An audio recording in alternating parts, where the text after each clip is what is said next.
Agustín Cueva. Capítulo 1. Orígenes. Yo, Agustín Cueva Dávila, nací en 1937 en Ibarra. Mis padres fueron el doctor Agustín Cueva Sanz y Rosa Dávila.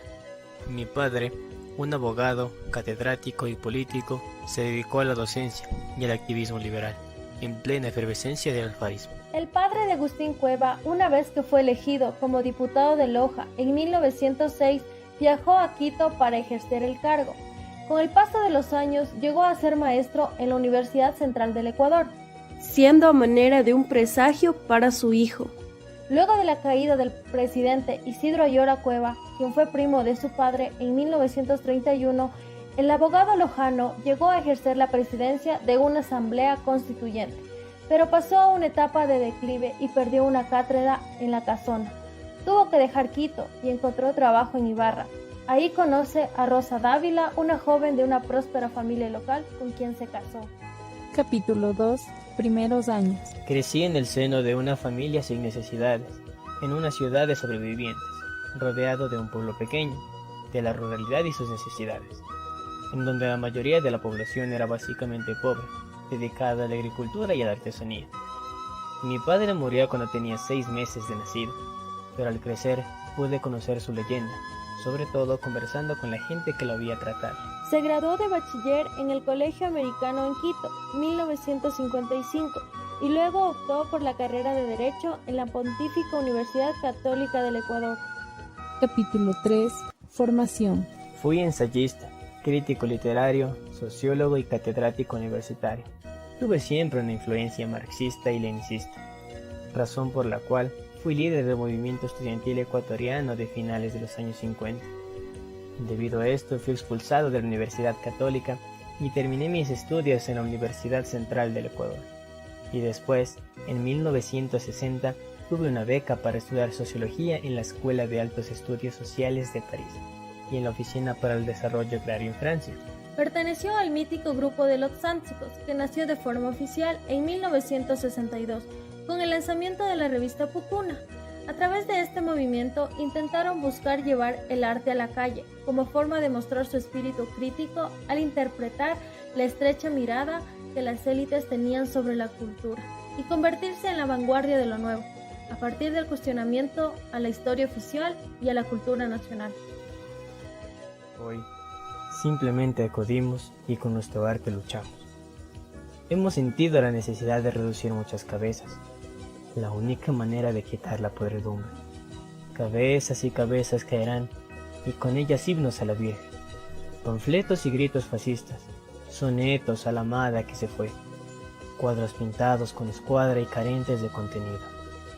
No decimos que encima de estos restos no alzaremos nosotros, no.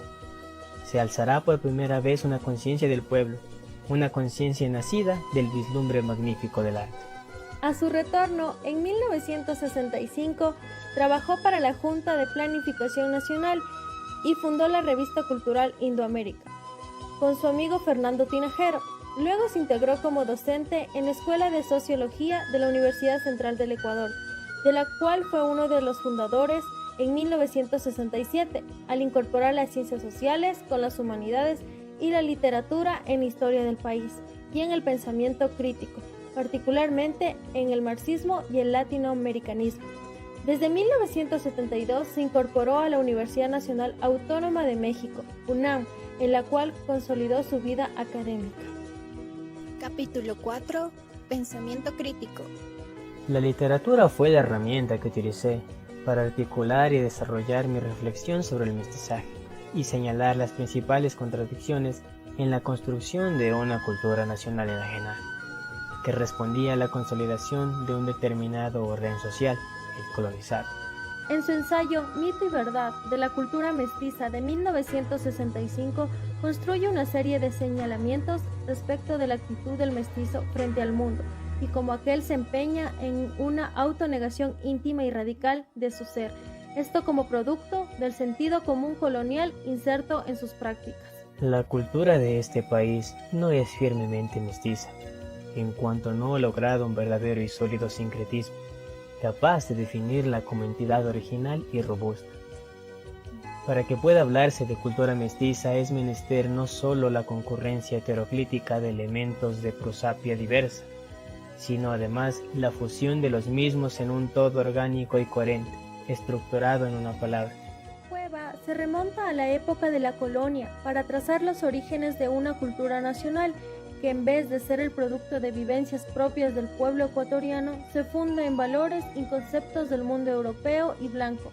En su libro Entre la ira y la esperanza de 1967, obra declarada Patrimonio Literario de la Humanidad por la UNESCO, ya que muestra cómo la poesía fue la vía que escogió el colonizador para representar su realidad, una realidad que le parecía extraña y en la cual no tenía ningún sentido de pertenencia. Lo que ocurre es que la realidad americana fue para el colonizador un inenarrable, un verdadero innombrable artista. Inframundo poblado de subhombres, según él, pronto convirtiéndose en tabú, imposible de revivir con la palabra literaria. Durante los años 70, sus aportes a la sociología crítica lo convirtieron en uno de los más brillantes representantes del marxismo latinoamericano.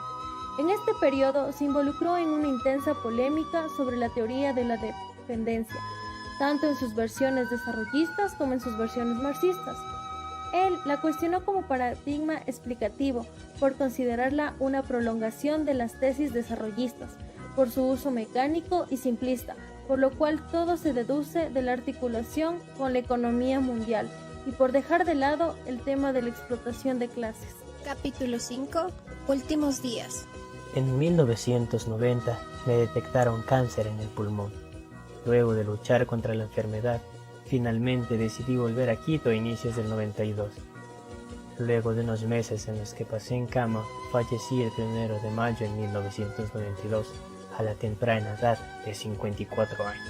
Posteriormente, el 5 de mayo, en el diario El Comercio, aparece una escueta e inverosímil nota que se titulaba «País pierde a uno de sus valores». Lo enterraron en el cementerio del Batán, pues a la izquierda no perdonaban su heterodoxia. Sin embargo, con el paso del tiempo, su memoria fue respetada, situándose entre los grandes pensadores de la cultura ecuatoriana.